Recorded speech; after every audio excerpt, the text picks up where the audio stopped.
Hello viewers, অচিন্তদার free coaching চ্যানেলে তোমাদের সকলকে স্বাগত জানাই। আজকের এই ভিডিওটিতে তোমরা যারা নেতাজি সুভাষ ওপেন ইউনিভার্সিটিতে ইউজি বিটিপি কোর্সের সেকেন্ড ইয়ারে পড়ছো, তোমাদের যে সামনে পরীক্ষা রয়েছে সেই পরীক্ষার জন্য যে তোমাদের এসিবিএইচ 21 বা এসিএইচ আই 21 বা এসিপিএস 21 বা এসিইডি 21, এগুলো সবই হচ্ছে তোমাদের বাংলা যারা রয়েছে তাদের, বা যাদের হিস্ট্রিতে রয়েছে তাদের, বা যাদের পল সায়েন্সে আছে, বা যাদের এডুকেশনে রয়েছে সাবজেক্টে, তোমাদের যে 21 নম্বর যে পেপারটি রয়েছে তার সাজেশান 2023-এর সাজেশান এবং সেই সাজেশানের যে কোশ্চেন এবং তার অ্যান্সার নিয়ে আলোচনা করব। এখানে বাংলা, ইতিহাস, পল সায়েন্স এবং এডুকেশন চারটি সাবজেক্টের এই একই প্রশ্ন হবে, একই উত্তরও করতে হবে, সাজেশনও একই। তাই তোমাদের প্রত্যেকের ক্ষেত্রেই এই সাজেশনটি কিন্তু গুরুত্বপূর্ণ। দেখে নাও তোমাদের কি প্রশ্ন রয়েছে এখানে। ব্রেইল কে আবিষ্কার করেন? তো এর উত্তর তোমরা লিখবে দৃষ্টি প্রতিবন্ধীদের লেখার পদ্ধতি হলো ব্রেইল। এই পদ্ধতি লুই ব্রেইল আবিষ্কার করেন। তিনি ছিলেন একজন ফরাসি শিক্ষাবিদ ও সঙ্গীতজ্ঞ। ব্রেইল পদ্ধতিটি 6টি বিন্দুর একটি গ্রিডের উপর ভিত্তি করে প্রতিটি 3টি বিন্দু সহ 2টি কলামে সাজানো। এই বিন্দুগুলিকে বিভিন্ন সংমিশ্রণে সাজিয়ে উপস্থাপিত বিন্দুগুলির 63টি সম্ভাব্য সংমিশ্রণ অক্ষর, সংখ্যা এবং বিভিন্ন প্রতীককে উপস্থাপনা করতে পারে। পদ্ধতিটি অন্ধ ব্যক্তিদের তাদের স্পর্শের অনুভূতি ব্যবহার করে পড়তে এবং লিখতে সাহায্য করে। তো এই ছিল এর উত্তর, শর্ট উত্তর। এর পরের প্রশ্ন দেখো, আত্মসম্মান কাকে বলে? আত্মসম্মান কাকে বলে এর উত্তর তোমরা লিখবে যে আত্মসম্মান বলতে একজন ব্যক্তির সামগ্রিক বিষয়গত মূল্যায়ন এবং তাদের নিজস্ব মূল্য এবং ব্যক্তিগত তাৎপর্য সম্পর্কে উপলব্ধি বোঝায়। এখানে টোটাল 35টি শর্ট প্রশ্ন আছে। এই 35টি প্রশ্ন তোমরা করে যাবে, এর মধ্যে কিন্তু তোমরা বেশিরভাগটাই পেয়ে যাবে কমন। দেখো, একটি যুক্তি কী? একটি যুক্তি যোগাযোগ এবং বক্তৃতার পরিপ্রেক্ষিতে প্রমাণ ও যুক্তির দ্বারা সমর্থিত ধারণা এবং যৌক্তিক উপস্থাপনাকে বোঝায়।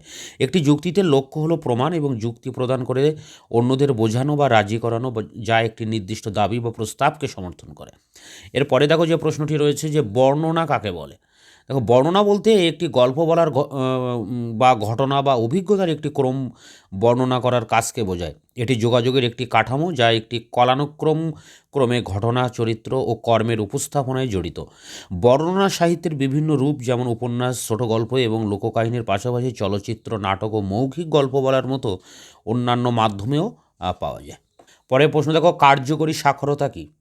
কার্যকরী সাক্ষরতা বলতে বোঝায় লিখতে, পড়তে এবং বোঝার ক্ষমতাকে, যা ব্যক্তিদের সমাজে কার্যকরভাবে অংশগ্রহণ করতে এবং তাদের দৈনন্দিন জীবনের সাথে সম্পর্কিত কাজগুলি সম্পাদন করতে সক্ষম করে।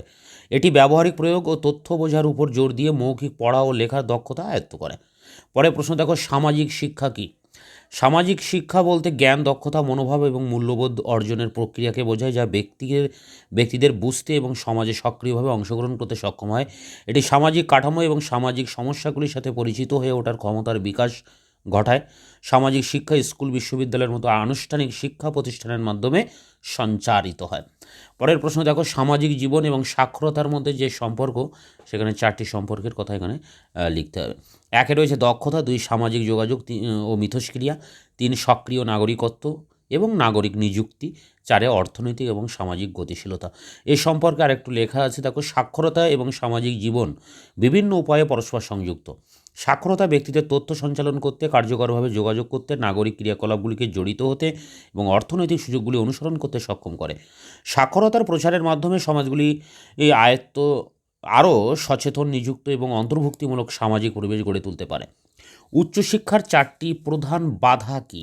দেখো, আর্থিক বাধা, শিক্ষাগত বৈষম্য, সামাজিক সাংস্কৃতিক বাধা ও ভৌগোলিক বাধা।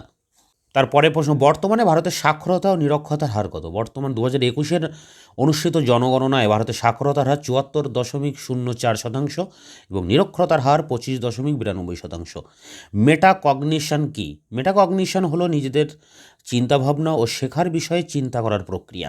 পরের প্রশ্ন, WWW কি? WWW মানে ওয়ার্ল্ড ওয়াইড ওয়েব। এটি হাইপার লিঙ্ক এবং ইউআরএল মানে ইউনিফর্ম রিসোর্স লোকেটার দ্বারা সংযুক্ত আন্তঃসংযুক্ত নথি এবং তথ্য ব্যবস্থা। WWW ইন্টারনেটের একটি প্রধান উপাদান।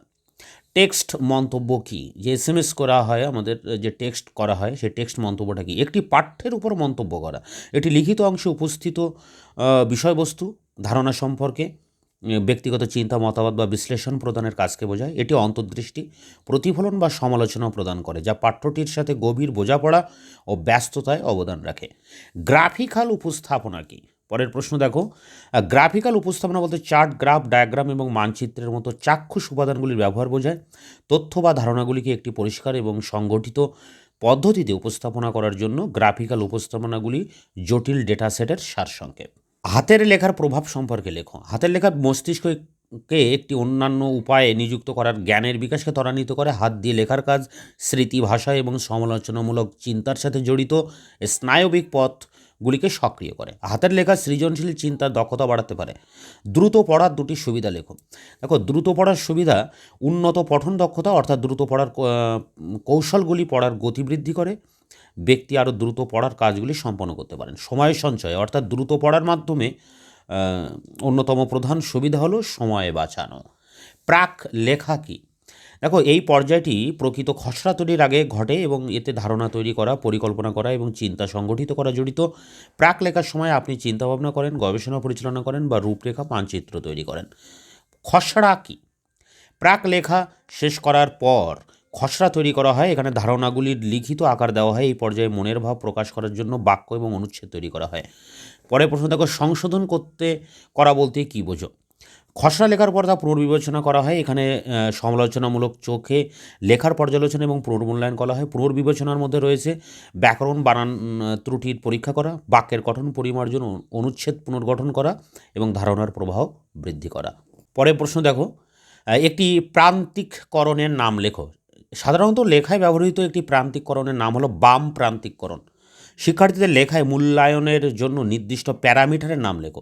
শিক্ষার্থীদের লেখার মূল্যায়ন করার সময় তাদের কাজের মূল্যায়নের জন্য বেশ কিছু পরামিতি বা মানদণ্ড বিবেচনা করা যেতে পারে, যেমন বিষয়বস্তু এবং প্রাসঙ্গিকতা, 2 সংগঠন ও কাঠামো, 3 স্বচ্ছতা এবং সমন্বয়, 4 ব্যাকরণ এবং বলবিদ্যা, 4 শব্দভাণ্ডার এবং শব্দ পছন্দ, 6 শৈলী এবং টোন এবং 7 ধারণার বিকাশ। পরের প্রশ্ন দেখো, পাঠ্য বোঝার একটি সূচকের নাম লেখো। পাঠ্য বোধগম্যতার একটি সূচক হলো একটি পাঠ্যের মূল ধারণা, এটাই উত্তর। মূল বিবরণ এবং সামগ্রিক বার্তাকে সঠিকভাবে সংক্ষিপ্ত করার ক্ষমতা। পরের প্রশ্ন, লেখার স্বর কাকে বলে? লেখার ক্ষেত্রে স্বর বলতে পাঠ্যের বিষয়বস্তু, শ্রোতার প্রতি লেখকের দ্বারা প্রকাশ করা মনোভাব এবং আবেগকে বোঝায়। এটি লেখার সামগ্রিক মেজাজ বা পরিবেশ নিয়ন্ত্রণ করে এবং পাঠক কীভাবে বিষয়বস্তুকে উপলব্ধি করে এবং ব্যাখ্যা করে তা প্রভাবিত করে। পরের প্রশ্ন দেখো, যুক্তির মূল উপাদানগুলির নাম লেখো। 2টি উপাদান আছে এখানে, দাবি আর প্রমাণ। দাবি কেন্দ্রীয় বিবৃতি বা প্রস্তাব সামনে রাখা হয়। এটি প্রধান বিন্দু প্রতিনিধিত্ব করে যা যুক্তিবাদী অন্যদের গ্রহণ করতে বাধ্য করে। প্রমাণ আছে তথ্য, উদাহরণ, গবেষণা বা বিশেষজ্ঞ মতামত যা দাবি সমর্থন করে। যুক্তির বৈধতা এবং বিশ্বাসযোগ্যতা প্রদর্শনের জন্য ব্যবহার করা হয়। পাঠ্য দক্ষতা বিকাশে শেখার অক্ষমতা সহ শিক্ষার্থীকে সাহায্য করতে একজন শিক্ষক কী করতে পারেন? শেখার প্রতিবন্ধী শিক্ষার্থীদের পড়ার দক্ষতা বিকাশে সহায়তা করতে শিক্ষক গুরুত্বপূর্ণ ভূমিকা পালন করেন, যেমন 1 স্বতন্ত্র নির্দেশ। শেখার অক্ষমতা দূর করার জন্য নির্দিষ্ট প্রয়োজন অনুসারে নির্দেশনা তৈরি করে। তাদের শক্তি, দুর্বলতা এবং মূল্যায়ন করতে একজন শিক্ষক স্বতন্ত্র নির্দেশনা দান করেন। তারপরে দেখো 2 আছে মাল্টি সেন্সরি অ্যাপ্রোচ। শিক্ষক শিক্ষার্থীদের বিভিন্ন ইন্দ্রিয়কে সক্রিয় রাখার জন্য পাঠের মধ্যে ভিজুয়াল, শ্রুতি এবং গতিবিদ্যা উপাদান অন্তর্ভুক্ত করেন। পরের প্রশ্ন, প্রাথমিক বিদ্যালয়ে শিক্ষার্থীদের পড়ার জন্য কীভাবে উদ্বুদ্ধ করা যায়? প্রাথমিক বিদ্যালয়ে একজন শিক্ষক শ্রেণীকক্ষে পাঠের কোনো বিষয়বস্তুকে সহজ সরল ভাষায় গল্পের ছলে শিক্ষার্থীদের সামনে উপলব্ধি করলে এবং তার পাশাপাশি শিক্ষণ প্রদীপন ব্যবহার করে তাদের পাঠের মনোযোগী করে তুলতে পারেন। টেস্টিং বা অভিক্ষাকরণ এর সংজ্ঞা দাও।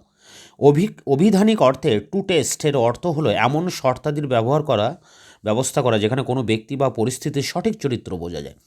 রিপোর্ট কাকে বলে? রিপোর্ট মানে প্রতিবেদন কাকে বলে? দেখো, এর প্রধান নিয়ম কী? রিপোর্ট করার আবিধানিক অর্থ প্রতিবেদন। প্রতিবেদন হলো এক প্রকার নথি যা একটি নির্দিষ্ট শ্রোতার জন্য একটি সংগঠিত বিন্যাসে তথ্য উপস্থাপনা করে, অর্থাৎ রিপোর্ট মানে কোনো ঘটনার বিবরণ। রিপোর্ট লেখার জন্য খুব সহজ, সরল, সহজবোধ্য ভাষা ব্যবহার করতে হয়। ঘটনার গুরুত্বপূর্ণ বিষয়গুলি পুঙ্খানুপুঙ্খভাবে তুলে ধরতে হয়। সম্পাদনার ধাপগুলো কী? সম্পাদনা হলো লিখিত, চাক্ষুষ, শ্রাব্য এবং চলচ্চিত্র প্রচারের মাধ্যমের তথ্য বহনের জন্য ব্যবহৃত নির্বাচন। সম্পাদনার 5টি ধাপ হলো লগিং, ফার্স্ট অ্যাসেম্বলি, রাফ কাট, ফাইন কাট এবং ফাইনাল কাট। সাহিত্যের সমৃদ্ধি কাকে বলে? সাহিত্য যখন মানব জীবনের ঘটে যাওয়া নানা ঘটনার সমালোচনামূলক দৃষ্টিভঙ্গি গড়ে তুলে ভবিষ্যতে চলার পথকে মসৃণ করে তখন তাকে সাহিত্যের সমৃদ্ধি বলা যায়। দেখো পরের প্রশ্ন, পাঠ্য সংগঠনে মৌলিক নিয়ম বা উপাদানগুলি কী কী? পাঠ্য সংগঠনের 3টি নীতি হলো: 1 পাঠ্যক্রম বিষয়বস্তু নির্বাচন, 2 পাঠ্যক্রমের উপাদান বিন্যাস, 3 পাঠ্যক্রমের ক্রিয়াগত নীতি। গল্প লেখার প্রথম ধাপ কোনটি? গল্প লেখার প্রথম ধাপ হলো অনুপ্রেরণা। সম্পূর্ণ অপরিচিত কারোর জন্য এমন গল্প লিখুন যা পড়ে মনে হয় যে সময়ের সদ্ব্যবহার হলো।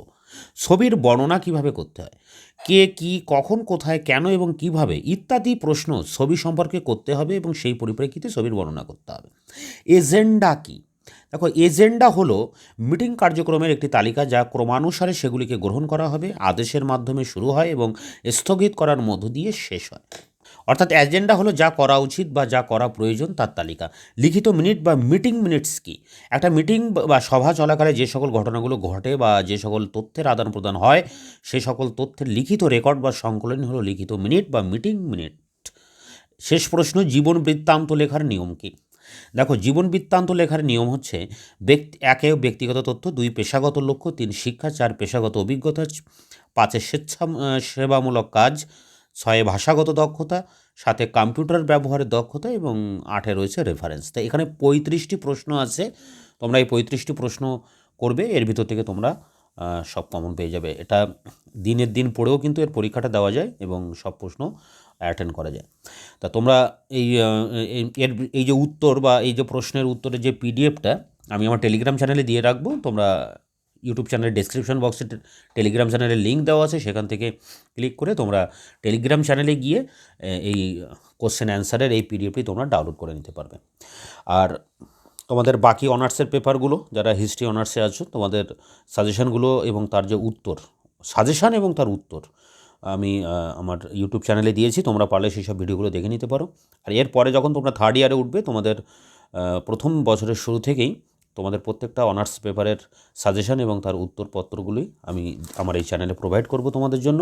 তার জন্য তোমরা আমার চ্যানেলটিকে সাবস্ক্রাইব করে রাখবে এবং বন্ধুদের কাছে পারলে শেয়ার করবে।